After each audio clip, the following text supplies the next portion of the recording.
Hello everyone. Today we are going to start with physics chapter 1 motion. तो ये तुम्हारा physics में पहला स्टेप है. This is your first step in physics. जो 8th क्लास तक तुम साइंस पढ़ते आ रहे हो उसमें फिजिक्स भी था. 7th और 8th में थोड़ा थोड़ा फिजिक्स तुम्हें पढ़ा है, बट मोस्ट ऑफ बच्चों को पता नहीं होता कि फिजिक्स में एक्चुअली कौन से टॉपिक्स आते हैं और फिजिक्स क्यों इम्पोर्टेंट है इतना. और काफ़ी बच्चे फिज़िक्स का इम्पोर्टेंस नहीं समझ पाते. They don't even know that physics can be so much interesting because it directly relates with the events which are happening in your day-to-day life, and you can learn a lot of things from physics.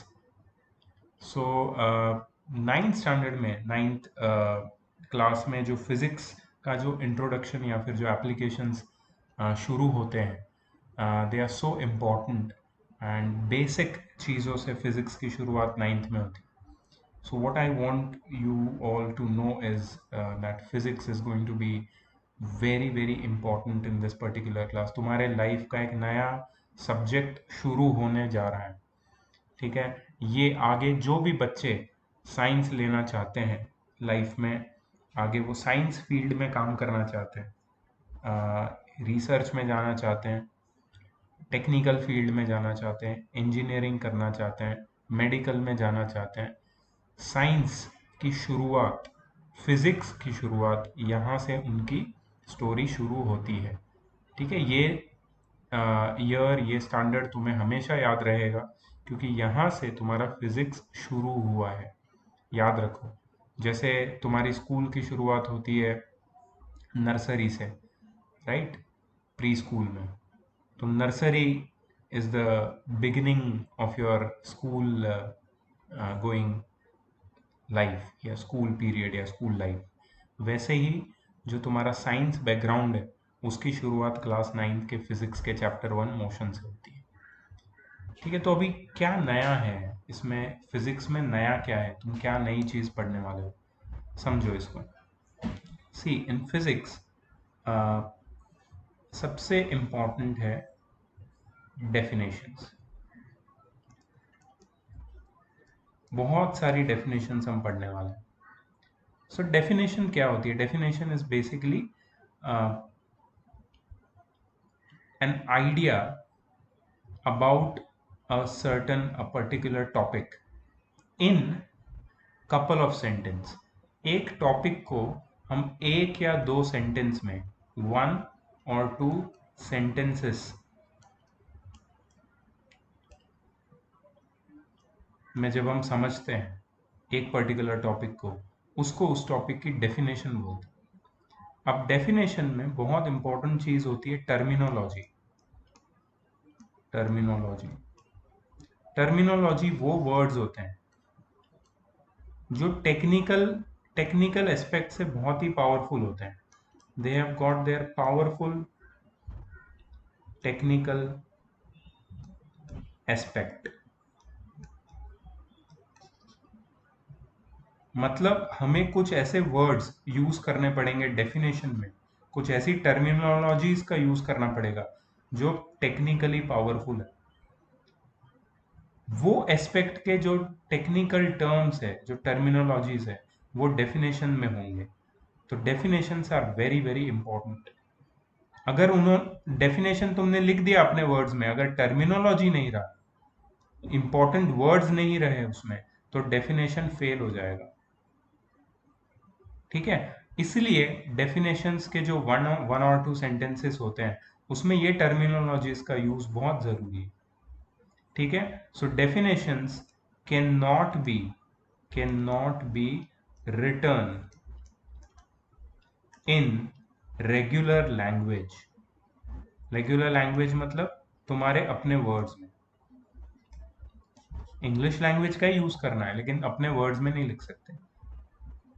It should contain some official terminology. Official मतलब जो text book terminology है, जो तुम्हारी text book में use हुई है. Terminology वो words है जो पावरफुल टेक्निकल एस्पेक्ट्स को बताते हैं. ठीक है. सो डेफिनेशंस फिजिक्स का सबसे इंपॉर्टेंट पार्ट है. डेफिनेशंस के बिना फिजिक्स अधूरा है, क्योंकि कोई भी कॉन्सेप्ट अगर तुम्हें समझाना है तो एक ही चीज कॉन्सेप्ट के तरफ तुम्हें ले जाती है, दैट इज डेफिनेशन। फिजिक्स में बहुत सारे कॉन्सेप्ट्स हैं, नए नए कॉन्सेप्ट्स हैं, और वो कॉन्सेप्ट्स तुम्हें डेफिनेशन से समझेंगे। ठीक है, एक तो हो गया ये डेफिनेशन। दूसरा क्या है, जस्ट मूव। दूसरी चीज जो तुम डेफिनेशंस के अलावा पढ़ने वाले हो, वो है लॉज। फिजिक्स में बहुत सारे लॉज होते हैं। ये लॉज मोस्टली यूनिवर्सल होते हैं। यूनिवर्सल मतलब पूरे वर्ल्ड में ये लॉ अप्लाई किए जा सकते हैं, तो इसको यूनिवर्सल ट्रुथ भी बोल सकते हैं। लेकिन एस्पेक्ट क्या रहेगा इसका, फिजिकल एस्पेक्ट। जैसे तुमने यूक्लिड ज्योमेट्री में कुछ यूनिवर्सल ट्रुथ पढ़े थे। यूनिवर्सल ट्रुथ पढ़ा है तुमने यूक्लिड ज्योमेट्री में, याद है एक भी? मैं एक बताता हूं तुम्हें। Whole is always greater than part. Whole is always greater than part, ये यूनिवर्सल ट्रूथ है, तो ये एक लॉ है, राइट। बट फिजिक्स में हम ये वाले लॉ से ज्यादा रिलेट नहीं कर पाएंगे, हमें फिजिकल लॉस चाहिए।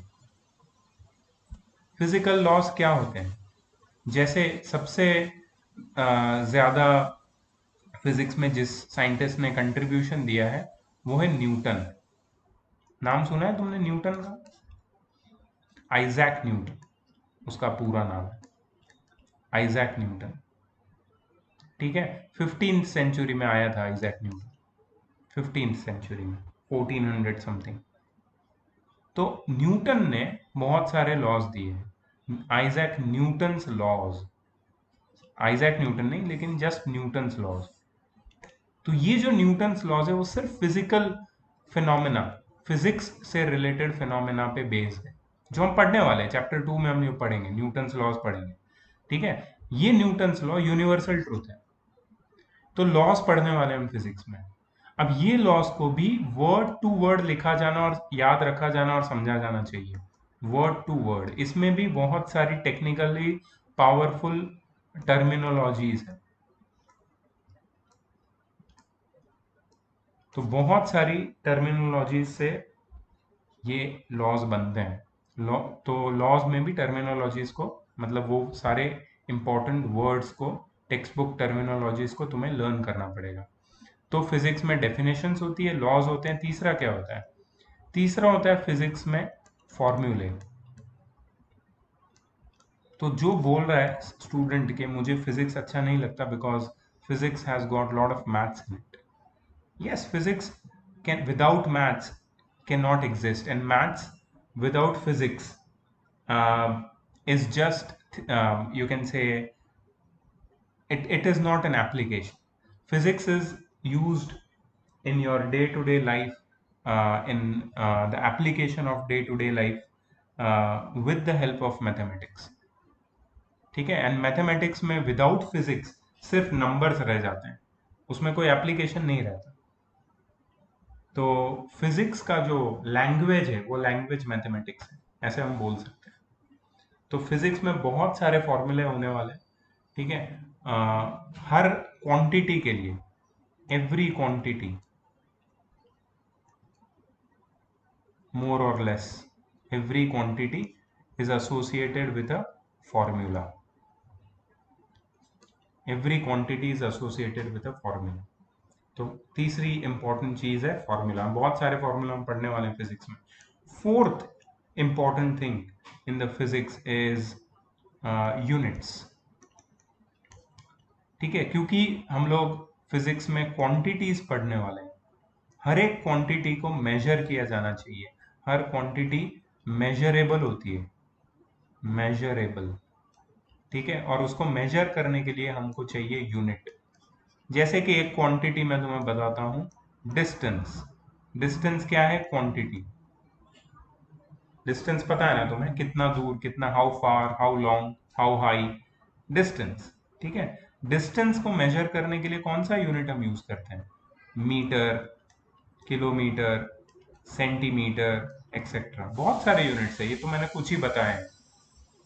तो चौथी चीज हम लोग को क्वांटिटी को मेजर करने के लिए जो यूज होने वाली है फिजिक्स में, बहुत इंपॉर्टेंट है, क्योंकि इतनी सारी क्वांटिटी हम पढ़ने वाले हैं कि क्वांटिटीज को मेजर करने के लिए हम यूज करेंगे यूनिट्स। ठीक है, और भी बहुत सारी चीजें हैं जो नई हैं, but these are all the new things I am talking about. ठीक है, I am talking about the concepts which involve definitions. I'm talking about concepts which has their own laws, universal laws. I'm talking about quantities which have formulae, and I'm talking about quantity which are measurable in certain units. So definition, laws, formulae और units, ये चार बहुत ही important part है physics के, जो हम पढ़ने वाले हैं। और इन सब का जो application होने वाला है वो थियोरिटिकल क्वेश्चंस में तो होने ही वाला है, लेकिन सबसे ज़्यादा अगर तुम मुझे पूछो इन सब का एप्लीकेशन होने वाला है एक बहुत ही इम्पोर्टेंट चीज़ पे, जिसको हम लोग बोलते हैं न्यूमेरिकल्स। एक्चुअली दो एप्लीकेशंस है, एक तो है डेरिवेशंस, डेरिवेशंस एंड न्यूमेरिकल्स, ये पहला और ये दूसरा, ये दो एप्लीकेशंस है। हम लोग डेरिवेशन भी पढ़ने वाले हैं और न्यूमेरिकल्स भी पढ़ने वाले हैं, न्यूमेरिकल्स सॉल्व करने वाले हैं। So these two are the new things of physics which you are going to do with the help of definitions, laws, formulae and units, right? So ये छोटा सा मैंने इंट्रोडक्शन दे दिया 10 मिनट्स का। Now I think we are all ready to move ahead in the chapter. चलो, सबसे पहला chapter का नाम मोशन है। ठीक है, मोशन पता है ना क्या होता है? Movement, motion movement. ठीक है, तो मूवमेंट के ऊपर हमने पहला चैप्टर शुरू किया है। Let's see what we have got here. Okay, तो मोशन तीन टाइप के होते हैं। There are three types of motions, rectilinear, circular and oscillatory. तो मुझे चाहिए कि तुम अपनी नोटबुक्स अपने सामने रखो, नोटबुक्स एंड पेन्स, और नोट्स लेते जाओ। बीच बीच में तुम्हें जो भी मैं important definitions, terminologies, types, examples, फॉर्मूले, यूनिट्स, जो भी इंपॉर्टेंट चीज़ें आती जाएगी मैं तुम्हें बताते जाऊंगा और तुम उसको नोट करते जाओगे। ठीक है, तो तुम्हें अपनी नोट्स खुद बनानी है लेक्चर के साथ साथ, लेक्चर को सुनते सुनते। सबसे बेस्ट पार्ट ये होगा, क्लासरूम में मैं पॉज नहीं हो सकता, मैं आगे चलता ही जाऊंगा, राइट? यहाँ पे तुम वीडियो को पॉज करके नोट्स ले सकते हो। I will keep on moving ahead and you will keep on taking the notes. ठीक है, in between pause it, take the notes, then let's move ahead. ठीक है, चलो शुरू करते हैं। रेक्टिलिनियर मोशन क्या होता है? A body is said to be in rectilinear motion when it moves in straight line. Straight line वाले मोशन को रेक्टिलिनियर मोशन बोलते हैं। नाम याद रखना, अगर तुमने पहले पढ़ा है बहुत अच्छी बात है, नहीं पढ़ा है ये वर्ड याद कर लो, रेक्टिलिनियर। ये ही बोल रहा था मैं, जिसको मैं टर्मिनोलॉजी बोल रहा था, ये रेक्टिलिनियर है। तो अभी जो भी टर्मिनोलॉजी मेरे सामने आएगी नहीं, ठीक है, उसको मैं हाईलाइट करते जाऊंगा। Circular motion, circular, a body is said to be in circular motion when it moves in circular path. Oscillatory motion, oscillatory पता है क्या होता है?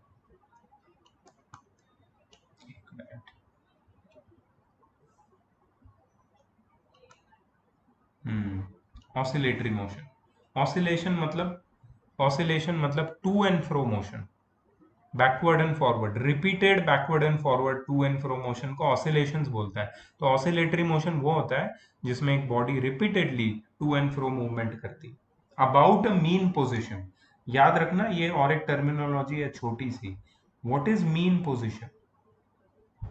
मीन पोजिशन मतलब द पोजिशन ऑफ रेस्ट।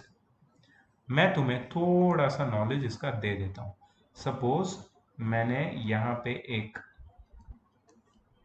एक सरफेस है मेरे पास, उससे मैंने एक पेंडुलम को हैंग किया। ठीक है, पेंडुलम यहाँ पे हैंग हुआ है, ये जो पोजीशन है उसकी, ये है मीन पोजीशन। क्यों? क्योंकि पेंडुलम को जब कोई मूवमेंट नहीं देंगे तो वो यही पोजीशन पे रेस्ट करेगा। फिर अगर मैं पेंडुलम को पुश करता हूँ टू द लेफ्ट साइड, तो वो चला जाएगा यहाँ पे, ठीक है, और फिर वो वापस टू एंड फ्रो मोशन करता हुआ आ जाएगा यहाँ पे। तो ये जो उसकी पोजिशंस है, ये मीन पोजीशन है, और ये दो जो डॉटेड लाइन से बनाई है वो है extreme position, mean position, extreme position. तो पेंडुलम क्या करेगा, बार बार एक एक्सट्रीम से दूसरे extreme to and fro motion करता जाएगा। इसको कौन सा मोशन बोलते हैं, ऑसिलेटरी मोशन। तो तीन टाइप के मोशन है, rectilinear motion, circular motion, oscillatory motion. हमें फोकस करना है रेक्टिलिनियर मोशन पे पहले, सर्कुलर मोशन के बीच बीच में थोड़े बहुत एग्जाम्पल आएंगे, लेकिन हमें फोकस करना है रेक्टिलिनियर मोशन पे। ऑसिलेटरी मोशन अभी हमें पढ़ना नहीं है इतनी डिटेल में, ये 11th में पढ़ना है। ऑसिलेटरी मोशन को सिंपल हार्मोनिक मोशन भी बोलते हैं, इसको हम 11th स्टैंडर्ड में डिटेल में पढ़ेंगे। सर्कुलर मोशन हम लोग पढ़ेंगे इस चैप्टर में, लेकिन बहुत ही छोटा सा पार्ट है उसका, बीच बीच में आता है। Rectilinear motion is the main motion, type of motion which we are going to study in this class. ठीक है, तो तीन टाइप के मोशन समझ गए, रेक्टिलिनियर, सर्कुलर, ऑसिलेटरी। चलो आगे बढ़ते हैं। तो मोशन होता क्या है, अब देखो, मोशन में कोई भी एक body with respect to any other body which is at rest around it in its own vicinity move करती है, अपनी पोजीशन चेंज करती है, तो उसको बोलते हैं मोशन। ठीक है, सपोज ये अर्थ है, तो अर्थ विथ रिस्पेक्ट टू सन क्या कर रहा है, मूव कर रहा है। कैसे मूव कर रहा है, ऐसे राउंड राउंड जा रहा है, सर्कुलर मोशन कर रहा है। और अर्थ अपनी एक्सिस पे, सपोज अर्थ की एक्सिस है यहाँ पे, वो अपनी एक्सिस के अराउंड भी मूव कर रहा है। तो अर्थ मोशन कर रहा है या नहीं कर रहा है, yes, earth is in motion. What kind of motion does earth exhibits, it exhibits two types of motion. एक है circular motion. Can you tell me earth circular motion क्यों कर रहा है, क्योंकि अर्थ सन के अराउंड सर्कुलर पाथ में घूमता जा रहा है कंटिन्यूअसली। दूसरा टाइप का मोशन, ये तो पहला मोशन अर्थ कर रहा है, दूसरा मोशन भी कर रहा है वो है रोटेशनल मोशन, क्योंकि अर्थ अपनी ही एक्सिस के अबाउट रोटेट हो रहा है, और उससे 24 आवर्स में एक बार रोटेट होता है, पता है, उससे नाइट और डे बनता है। और रिवोल्यूशन मतलब सर्कुलर मोशन कितने टाइम में करता है वो। Okay, so there are two types of motion in the case of Earth. We saw circular motion around the sun and rotational motion about the axis. Okay, now again coming back to our primary question, that is how to define motion and how to understand motion in depth. So to understand motion and to define motion in depth, you have to study its opposite phenomena, which is rest. So a body can be in motion or it can be in rest. Now see the definition over here, I'm going to highlight it. A body is said to be at rest when its position does not change with time or with respect to an observer. Right? So I will write one more keyword near observer, that is immediate surrounding. Immediate surrounding मतलब उसके around जो चीजें हैं, उसके पास आसपास जो चीजें हैं वो। अगर एक बॉडी अपनी पोजीशन चेंज नहीं करती है, एक तो विथ रिस्पेक्ट टू टाइम, मतलब टाइम बढ़ता जा रहा है आगे और बॉडी वहीं की वहीं, it's not changing its position, और with respect to an observer which is in its immediate surrounding, then the body is said to be in rest, at rest. ठीक है, मोशन का देखो, a body is said to be in motion, ये motion की definition. A body is said to be in motion when its position changes with time और with respect to an observer और with its respect to its immediate surrounding. अगर कोई body with respect to time या फिर with respect to its immediate surrounding अपनी position बार बार change कर रही है, तो वो बॉडी मोशन में। एग्जाम्पल ले लो कि एक रोड है और वो रोड के अराउंड बहुत सारी बिल्डिंग्स है, ठीक है, बहुत सारे घर है, ट्री है, राइट। और ये रोड पे एक कार चल रही है,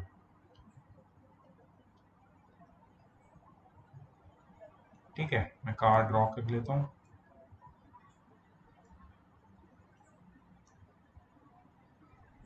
ये रोड पे ये कार आगे जा रही है।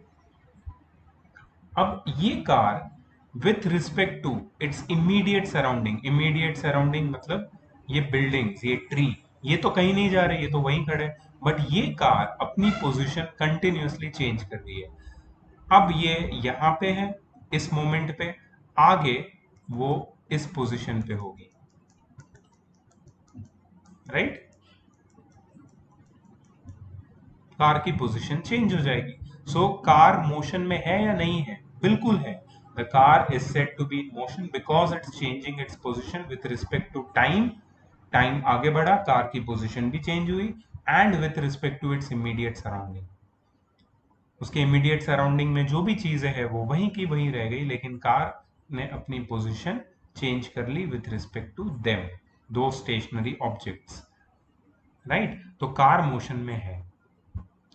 अब इस रोड पे एक छोटा सा स्टोन रखा है, वो स्टोन की position with respect to its immediate surrounding, with respect to the road, with respect to tree, with respect to the building, वहीं की वहीं है। स्टोन कहीं नहीं जा रहा है, अपने आप स्टोन मूव भी नहीं हो सकता, इसलिए हम बोल सकते हैं कि stone is at rest. So फिर से मैं डिफाइन करूंगा रेस्ट और मोशन को। A body is said to be in rest when it does not changes its position with time and with respect to its immediate surrounding, and a body is said to be in motion when it changes its position with respect to time and with respect to its immediate surrounding or an observer.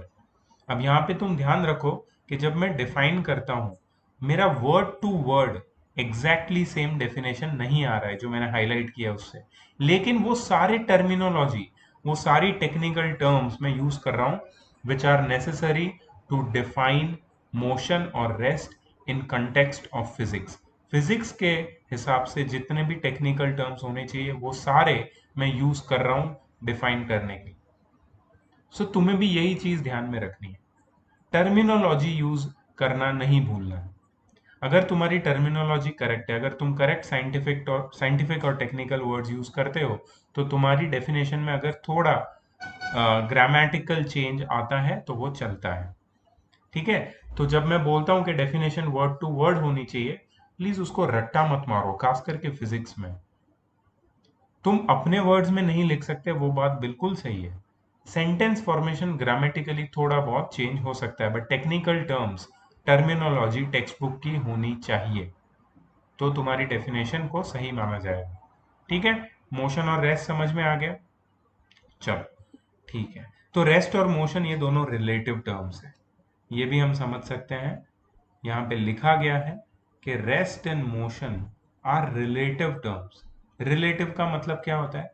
In relation to something. यहाँ पे rest और motion they are relative to an observer, immediate surrounding जिसको मैंने बताया था उससे related है ये terms. These terms are related to an observer. Observer या इमीडिएट सराउंडिंग डिसाइड करेंगे कि ऑब्जेक्ट रेस्ट पे है या मोशन में, इसलिए ये रिलेटिव टर्म्स है, इसको हम रिलेटिव भी बोलते हैं, ठीक है। चलो अब आगे बढ़ते हैं। मैं पूरा रीडिंग नहीं कर रहा हूँ यहाँ पे। If you listen to what I am saying, if you listen to my lecture, तुम्हें ये कॉन्सेप्ट समझ में आ जाए, फिर तुम्हें ये पूरा पढ़ने की जरूरत नहीं है। मैं तुम्हारे सामने टेक्स्ट बुक का ये पेज क्यों रख रहा हूँ? मैं तुम्हारे सामने टेक्स्ट बुक का ये पेज रख रहा हूँ ताकि तुम्हें विजुअली कुछ चीजों का समझ आए, प्लस डेफिनेशन देखने भी मिलेगी, प्लस जो मैं हाईलाइट कर रहा हूँ उसकी नोट भी तुम ले सकते हो, ठीक है।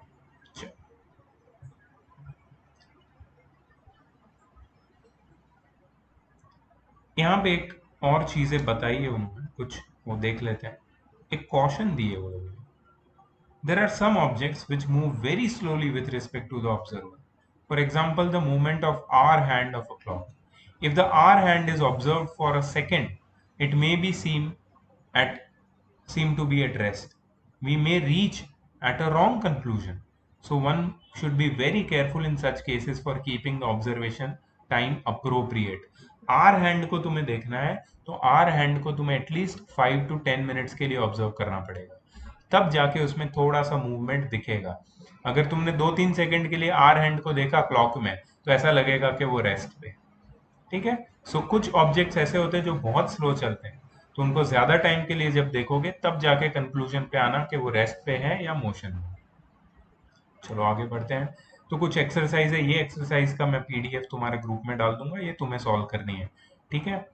आगे बढ़ते हैं। स्केलर एंड वेक्टर क्वांटिटी बहुत इंपॉर्टेंट टॉपिक है। ये इतना इंपॉर्टेंट टॉपिक है कि ये तुम्हारे साथ 12th स्टैंडर्ड तक जाएगा और उसके बाद भी तुम्हारे साथ रहेगा। स्केलर और वेक्टर क्या होती है, देखो। स्केलर क्वांटिटीज, स्केलर क्वांटिटी वो फिजिकल क्वांटिटी होती है जिसमें सिर्फ मैग्नीट्यूड होता है। मैग्नीट्यूड मतलब एक वैल्यू होती है, मतलब एक नंबर होता है और एक यूनिट होता है, उनको स्केलर बोलते हैं। स्केलर क्वांटिटी वो फिजिकल क्वांटिटी होती है जिसके पास सिर्फ मैग्नीट्यूड होता है, मतलब एक वैल्यू होती है, मतलब एक नंबर और एक यूनिट होता है, इन्हीं को हम स्केलर बोलते हैं। For example mass, time. मैं इसको और डीपली एक्सप्लेन करूंगा, पहले एग्जाम्पल देख लो। मास कितना किलो है, मास। टाइम कितना टाइम लगा, कितना सेकेंड्स, कितना आवर्स। स्पीड, एक बॉडी की स्पीड कितनी है। वर्क, एक बॉडी ने कितना वर्क किया। पावर, एक बॉडी ने इतने टाइम में इतना वर्क किया तो उसका पावर कितना है। ठीक है। तो ये सारी जो क्वांटिटीज तुम देख रहे हो ये स्केलर क्वांटिटीज, क्योंकि हम इसमें जो क्वेश्चन पूछते हैं स्केलर क्वांटिटी के टर्म्स में, जब हम क्वेश्चन पूछते हैं तो एक ही क्वेश्चन मैटर करता है, that is what. What mass, what time, what distance, what speed, या फिर हाउ मच। मतलब सिर्फ हम उसकी क्वांटिटी से या मैग्नीट्यूड से हमें उसका लेना देना है। Let me close the window, आज कुछ ज्यादा ही व्हीकल्स जा रहे हैं, ट्रैफिक कुछ ज्यादा बढ़ गया है, 2 मिनट रुक जाओ। Okay, so we are studying about the quantities. Now, scalars, as I told you, they are the physical quantities which have only magnitude or value. Vectors, on the other hand, are the physical quantities which have magnitude as well as direction. Magnitude as well as direction, and they are known as vectors. For example, displacement, velocity, acceleration, all these terms you are going to study in this particular chapter. Force you are going to study in next chapter, second chapter. Linear momentum, it's a one word, you're going to study in the second chapter, right? These are all vector quantities. First time in your life you are studying this word. Scalar you have studied, physical quantity which have only magnitude, mass, time, distance, speed. These all quantities are familiar to you, but vectors you're going to study for the first time. What are vector quantities? Physical quantities which have magnitude as well as direction, right? So two questions are valid in the case of vectors. How much and in which direction? How much and in which direction? These two questions are valid questions when we are talking about vectors. For example, when you are talking about mass, you ask how much. What is the mass? How much is the mass? But you don't ask in which direction is the mass. Mass does not have any direction. But when you are talking about velocity, you ask how much is the velocity, what is the velocity, and in which direction is the velocity directed, or velocity is directed in which direction, right? So how much and in which direction becomes valid question in terms of vector quantities, but in scalar quantities only how much or what is a valid question. So that is the idea about scalar and vector quantities, right? Let's go ahead. This was the introduction to scalar and vector quantities.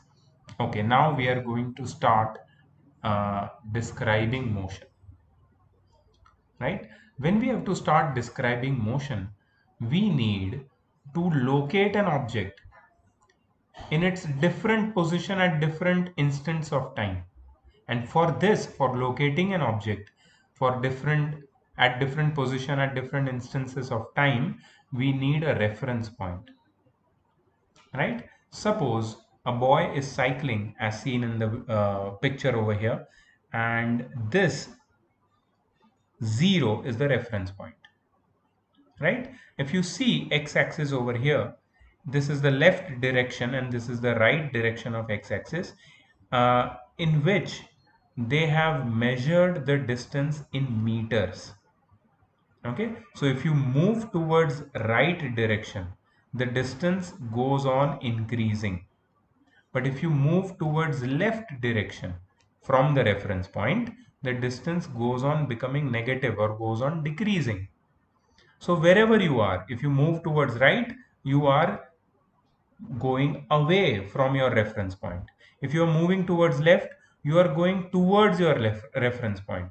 You very well may be moving away from the reference point if you are going farther than uh, uh, or towards the left side of 0 of the reference point, towards -1, -2. You are going away, right? But the distance is going on becoming negative. Not the distance, actually it is displacement.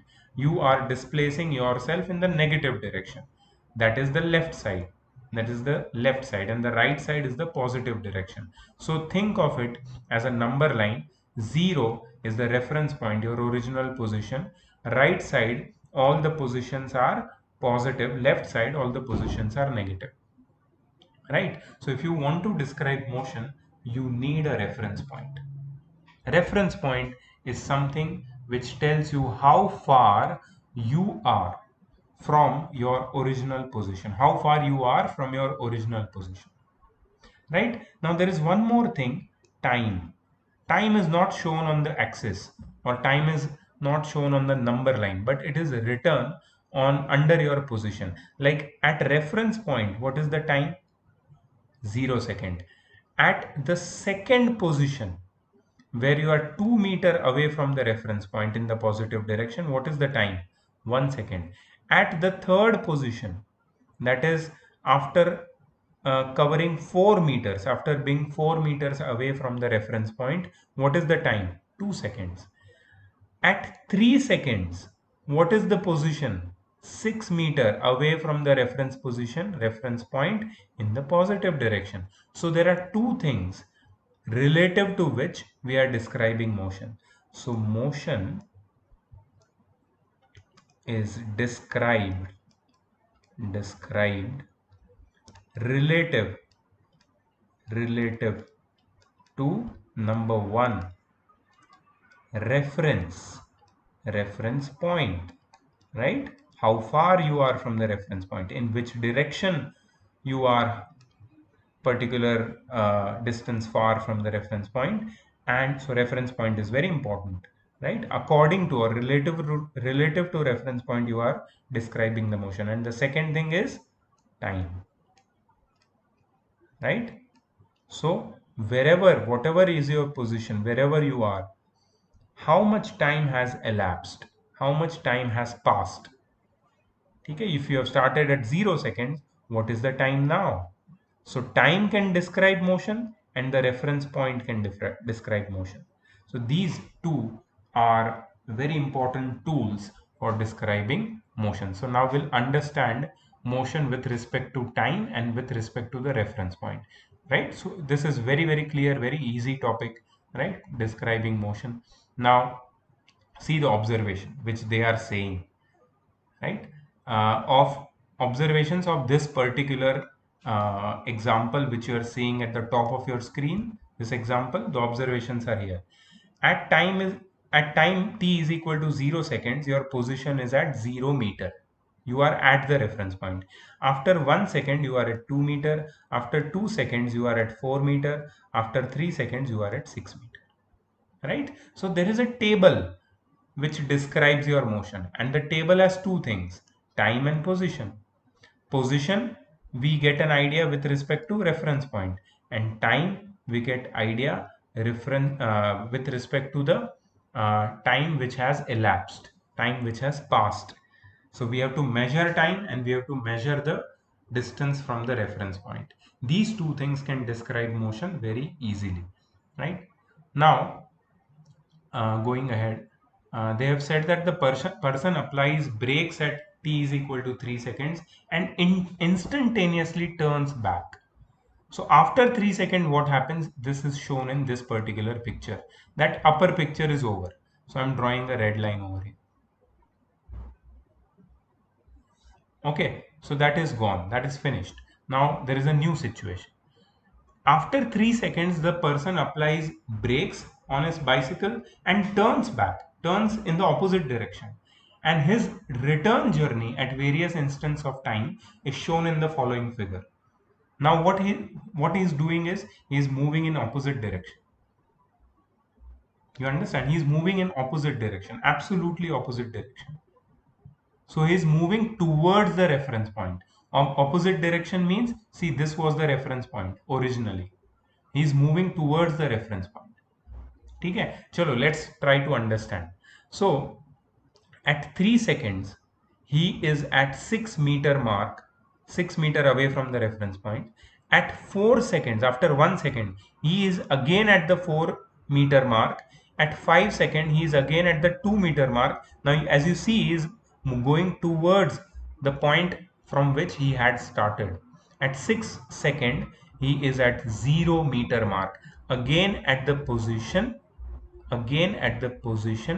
at which he started his journey at the beginning, right? So he has returned to his original position, but he is not stopping. At 7 seconds he is going behind or beyond his original position in the opposite direction. So he is at minus 3 meter, or he is 3 meter away from his original position in the opposite direction. I told you the opposite direction is given negative sign. Don't get confused here. The sign, negative sign, is due to the opposite direction, right? So now we can say that at 4 second the person is at 4 meter mark. At 5 second he is at 2 meter mark. At 6 second he is at 0 meter mark, that is his original position. And at 7 seconds he is at minus 3 meter mark, that is 3 meter away from his original position but in the opposite direction, right? So what are the two important things we studied in this example? We studied how to describe motion with respect to, with relative to, number one, reference point, which will tell you how far an object is from the starting position. And the second thing is the with relative to time, that at what time the person is at a particular position, right? So this is how we describe motion. Let's go towards our two very important quantities. The first quantities, like, see, motion is not a quantity, motion is a phenomena, rest is a phenomena. So we described motion, right? And we describe motion relative to two, you can say, parameters, which are, one was a reference point and the other was a quantity, which was time.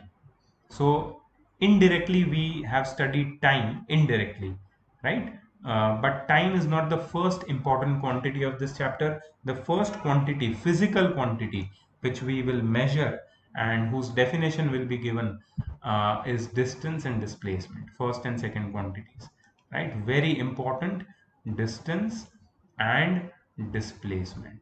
So what is a distance? The definition of distance: the actual length of the path covered by a moving body. Let me repeat: the actual length of the path covered by a moving body between its initial and final position is called the distance covered by the body.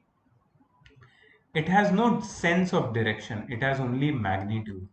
So it is which kind of quantity? It is a scalar quantity. It has no direction, only magnitude. Hence, it is a scalar quantity. right? So that's not part of the definition. The definition is only up to here, only up to this point. The actual length of the path covered by a moving body between its initial and final position is called the distance covered by the body. It has no sense of direction, it has only magnitude. Hence, it is a scalar quantity, right? You want an example of distance, I'm sure. I'm sure you want an example. Let's take an example. Why not? Why not? Okay, so suppose, very nice example I have for you. Suppose this is your home, and this is your school. Now, there are many roads leading to your school, but I'm just going to draw one road which is leading from your home to your school.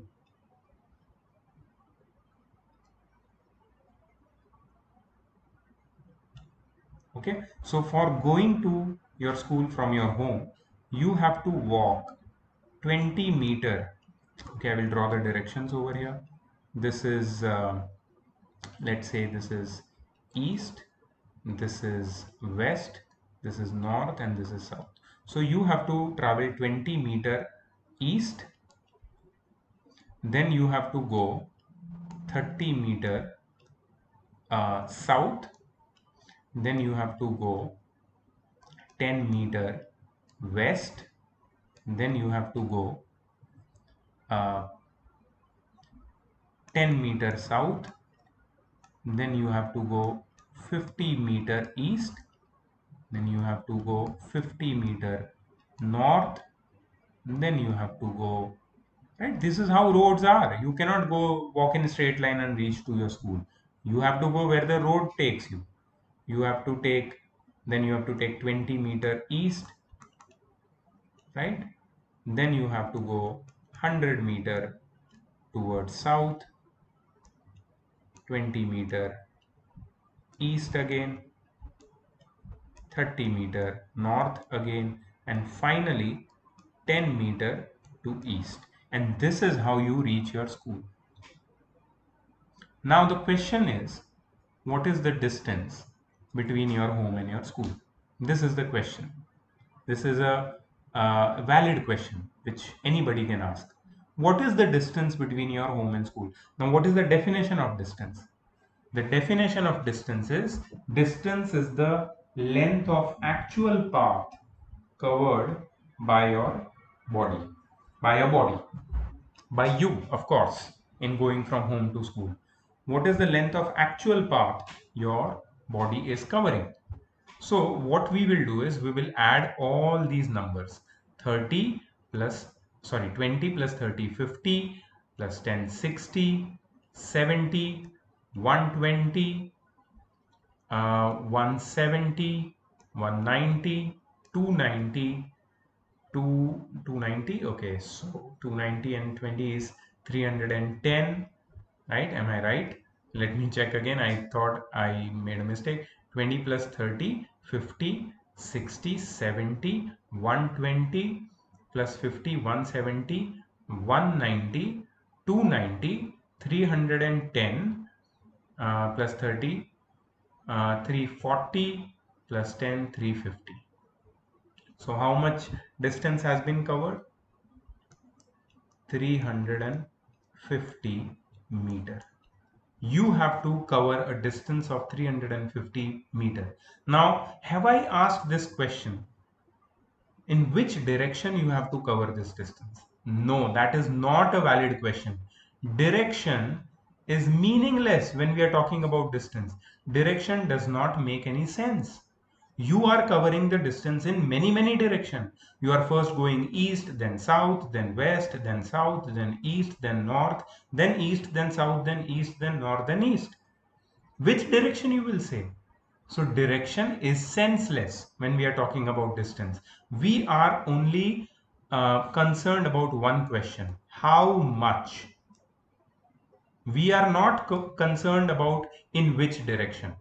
So distance is a scalar quantity. Now you understand exactly what do you mean by scalar quantity.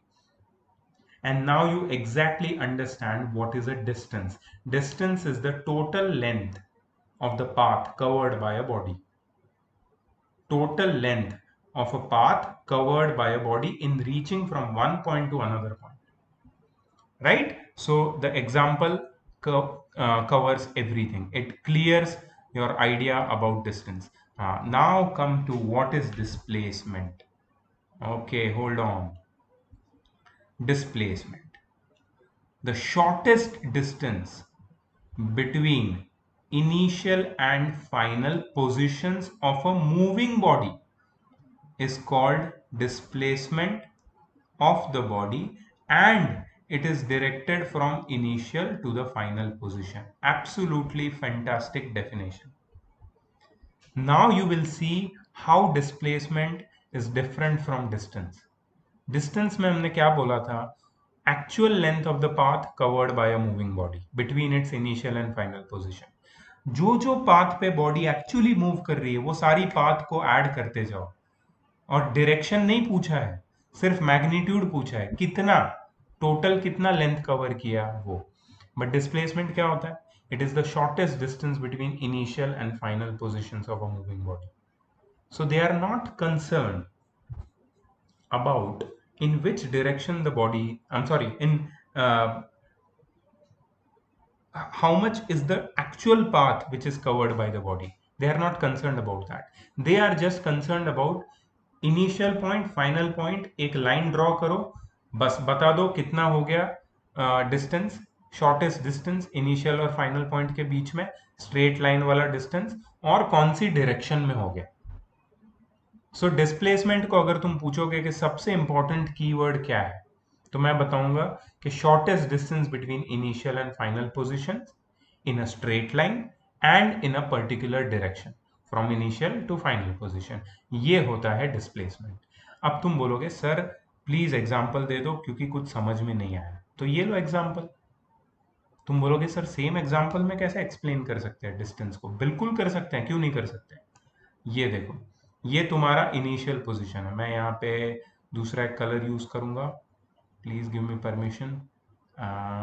Late me take a vibrant colour, blue colour. Okay, sky blue colour. Okay, so ये है तुम्हारी initial position और ये है तुम्हारा final position. School final position है, home initial position. तो मैं क्या करूंगा, स्कूल से होम एक स्ट्रेट लाइन बनाऊंगा. रुको, एक स्ट्रेट लाइन बनाना दो मेरे को. स्ट्रेट लाइन ये रहा, ये तुम्हारा इनिशियल पॉइंट, ठीक है, और फाइनल पॉइंट है, इसको मैंने लेके गया, ये यहाँ पे छोड़ दिया मैंने इसको. बढ़िया. सो ये हो गई तुम्हारी straight line. Now you see this straight line from home to school. Home से स्कूल की तरफ डायरेक्टेड है, ठीक है. ये डायरेक्शन क्या है बताओ, पहले तो डायरेक्शन बताओ. ये डायरेक्शन जो मुझे लग रही है ये साउथ ईस्ट डायरेक्शन है, ठीक है. और अप्रोक्सीमेटली अगर मैं इसको मेजर करूंगा तो मुझे अप्रोक्सीमेटली मान लो कि 200 मीटर मिलता है. So when you go from your home to school, the displacement from home to school, ध्यान से सुनना, displacement from home to school is 200 metre approximately, ठीक है. मैंने मेजर तो नहीं किया, मैं अप्रोक्सीमेटली बता रहा हूं.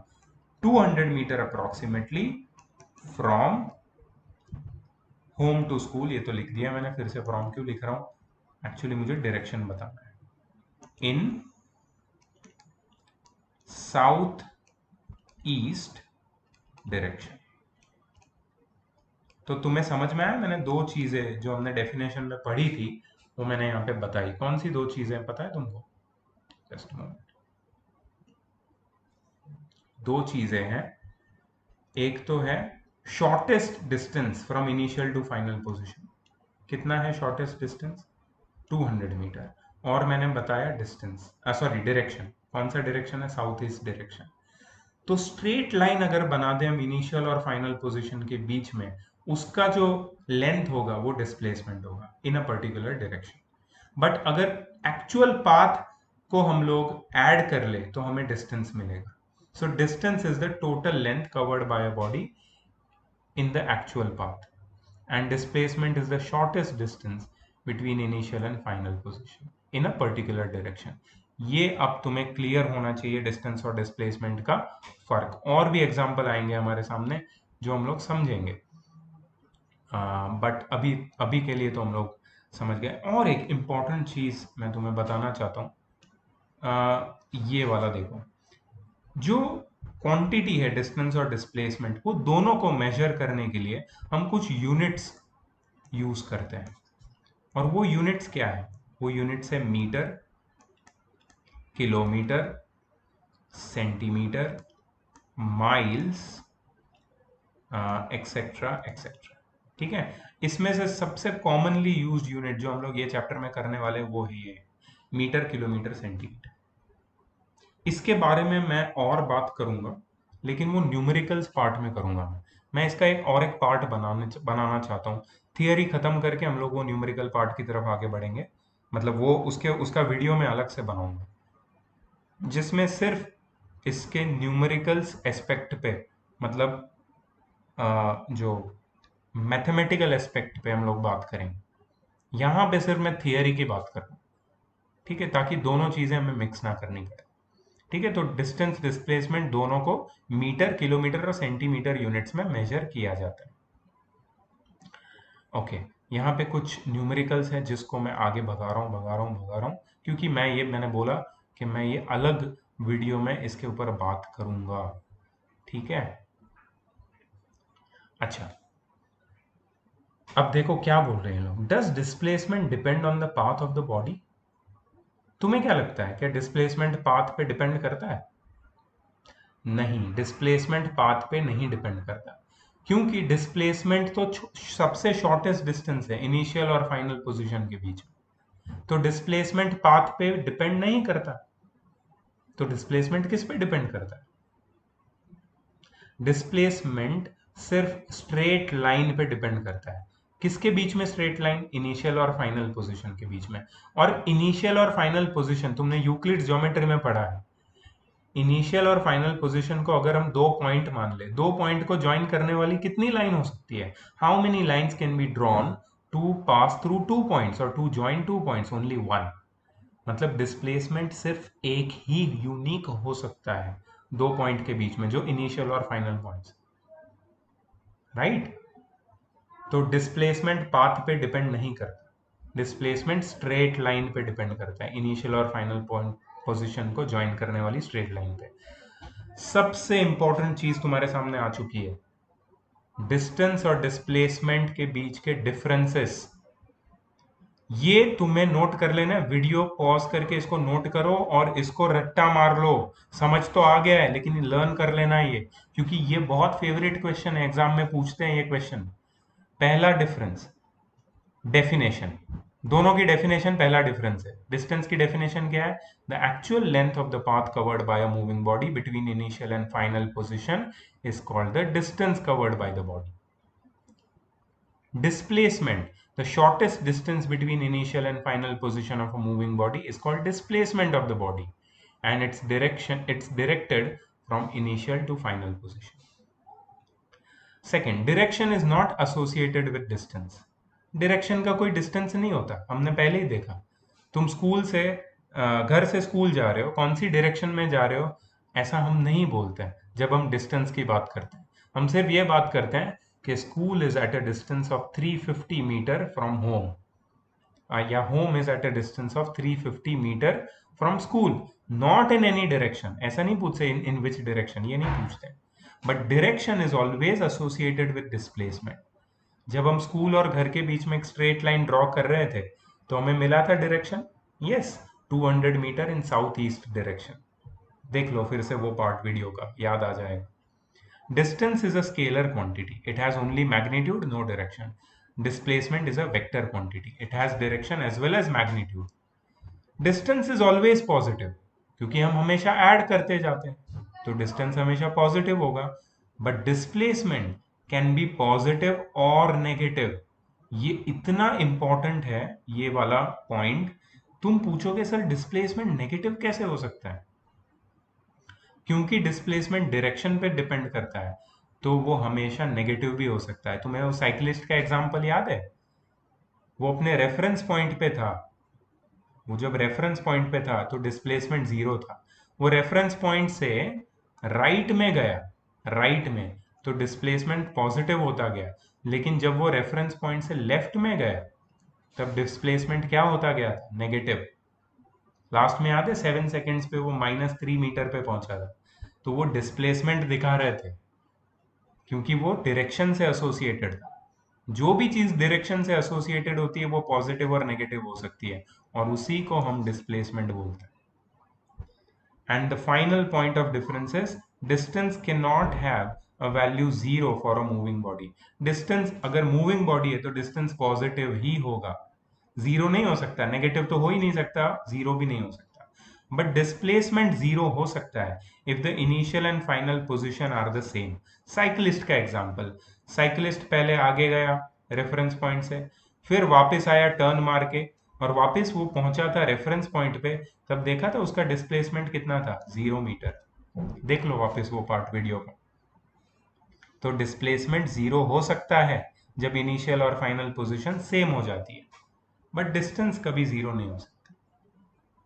ठीक है, सो ये पूरा थियरी पार्ट मैंने एक्सप्लेन किया इस पर्टिकुलर टॉपिक का। ठीक है, ओडोमीटर ये भी याद रख लेना। एक छोटा सा पार्ट, लास्ट पार्ट बता देता हूँ। ओडोमीटर क्या होता है? ओडोमीटर एक डिवाइस होता है जो कार्स में होता है, बाइक्स में होता है, जो डिस्टेंस मेजर करता है। देखो इधर, ये दिख रहा है तुम्हें? ये ओडोमीटर। यहाँ पे जो डायल दिख रहा है वो तुम्हारी इंस्टेंटेनियस स्पीड मेजर करता है। इंस्टेंटेनियस मतलब उस इंस्टेंस पे कितनी स्पीड है, और नीचे जो नंबर आते रहते हैं वो चेंज होते रहते हैं। ओडोमीटर वो डिस्टेंस बताते हैं तुम्हारी गाड़ी कितना किलोमीटर चली है। ठीक है, तो odometer is a device which is used to measure the distance in kilometer in the cars. In America it measures distance in miles, लेकिन हमारे यहाँ पे इंडिया में हम लोग किलोमीटर यूनिट यूज करते हैं, माइल्स नहीं यूज करते। ठीक है, तो आज मैंने बहुत सारी इंपॉर्टेंट चीजें डिस्कस की। मोशन क्या होता है, रेस्ट क्या होता है, मोशन को डिस्क्राइब कैसे करते हैं, और दो इंपॉर्टेंट क्वांटिटी डिस्टेंस और डिस्प्लेसमेंट, उनके उनमें क्या फर्क होता है। ठीक है, तो आई होप कि ये थियरी पार्ट तुम्हारा क्लियर है। नेक्स्ट वीडियो में, अगले वीडियो में मैं तुम्हें इसका न्यूमेरिकल एस्पेक्ट के बारे में और बात करूंगा, और न्यूमेरिकल्स हम लोग सॉल्व करने वाले हैं इसके बारे में। इसमें मैं तुम्हें यूनिट्स के बारे में और ज़्यादा बताऊंगा।